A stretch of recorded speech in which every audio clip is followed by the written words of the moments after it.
explanation from the other side on their podcast is complete bullshit. And this is not something that I would have wanted. I bought curly hair products for curly hair over the weekend. And I knew that even if I said no to the haircut, which I did not say yes, I did not consent to it, he would have done it anyway. And I do think it was solely to get a reaction out of me. I don't want to give it the public reaction that he wants.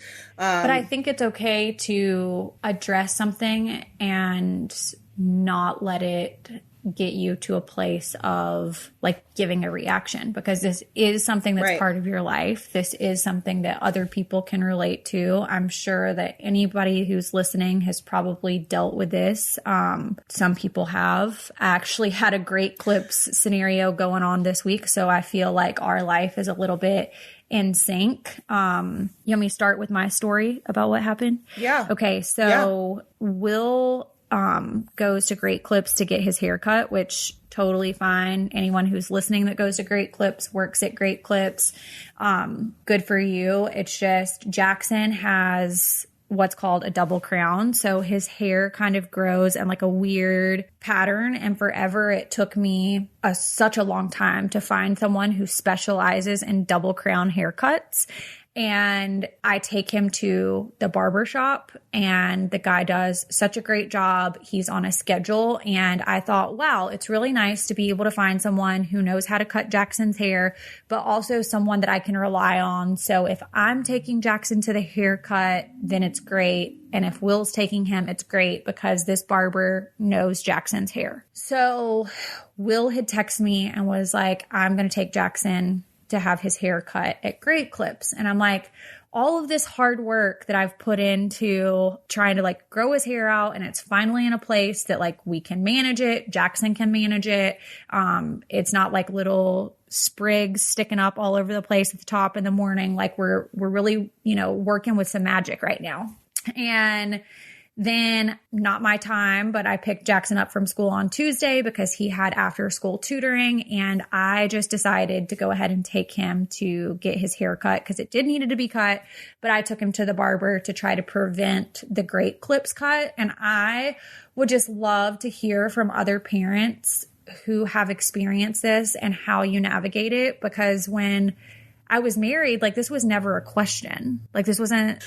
That's what I don't understand. Like there were a few people who will be like, oh, he's just doing a dad thing. Oh, it's just a haircut. It'll grow back. But it's like, okay, yeah, if it's a regular thing, if Will knows that you take him to the barbershop, why is he all of a sudden just completely coming out of left field with a Great Clips haircut? First of all, my mom used to be the manager at Great Clips in Whitehall, Pennsylvania, so that's interesting. But like, why are we diverting from what his regular routine is when it comes to haircuts? Like, you're switching it up for literally no reason. Same thing for the baby over the weekend. Was like, you claimed that you had hair appointments to get his first haircut. You tell me at 8:30 in the morning on Sunday and won't give me a time or place to meet you and tell me, you email me saying that you'll send me a video.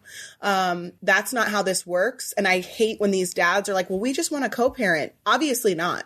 You obviously don't, because I just feel like Jackson, yes, is used to getting haircuts, but like this is the routine. Like you said, he has like that's the same for Lincoln. Like Lincoln can't go to anybody who cuts hair because his hair is so stick straight that if it gets cut weird, it just looks crazy. You know what I mean? And so it's just like, why be difficult? Right. And further, like, for your situation, it's just like, if Will wanted to take him to Great Clips, maybe he should have, like, if you said, no, I really don't want him to go to Great Clips, he should have just been like, okay, then you take him, kind of thing. Well, and I also want to say that this very well could be just like Will trying to get a reaction out of me and like had no plans to go to Great Clips also, so... That's exactly what I thought Chris was doing to me this weekend. I swear to you, Lindsay, it's so crazy you say that, because if you have your son only, I think it's like he has the baby 6 days a month because the baby doesn't go to school full time.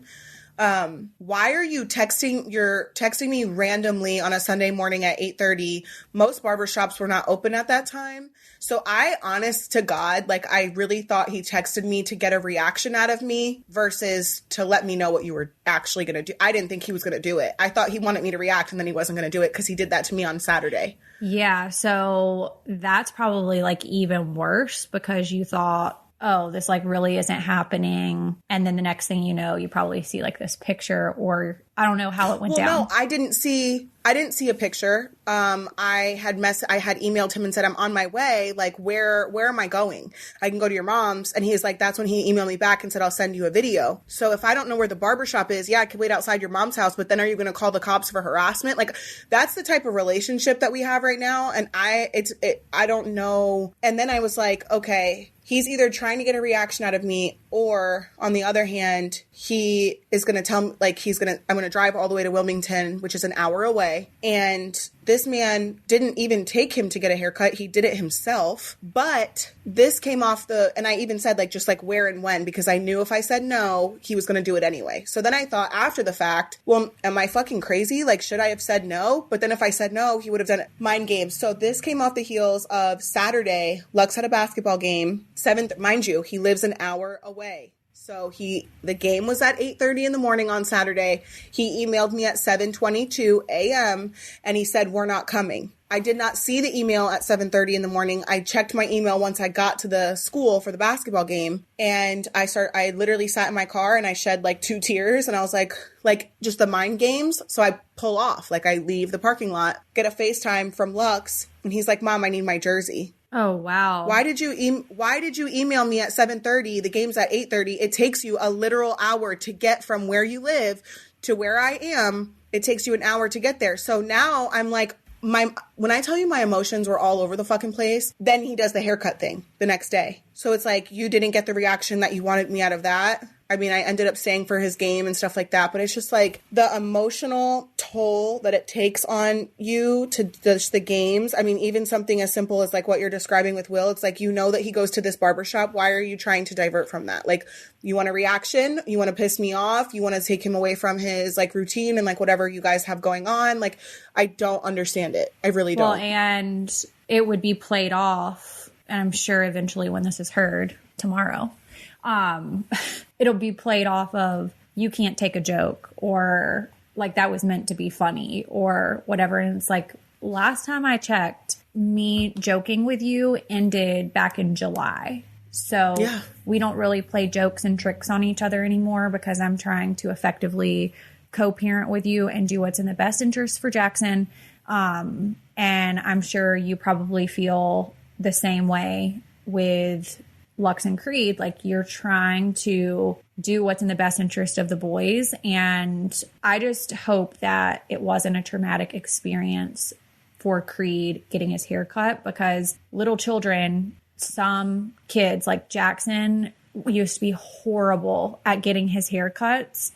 And he didn't have a traumatic experience the first time, but I've heard like horror stories of people talking about like how their kids' first haircuts were just like really bad. And then it's kind of like going to the dentist one time and you have like a bad experience and then it carries into the rest of your life. That happened to me as a kid. So I just hope that it wasn't like a terrible, terrible experience. And I feel for you as a mom, because I know how emotional it was for me cutting Jackson's hair for the first time and just like having the little clippings and all of the things. For those of you, sorry, we got on an emotional roller coaster for this part of Coffee Convos podcast. So oops, sorry. Real life happened. Fucking welcome. I did want to say, because I have been so emotional this week, I text Kale last night and I said, Kale, I don't have it in me to be able to watch Teen Mom Family Reunion and like deal with all of the emotional stuff and then anything that anybody has to say when this releases. So I just don't want to watch it this week, and I don't have it in me to be able to recap. And then what did you have going on? And you were like, oh, well, that's fine, because what were you doing?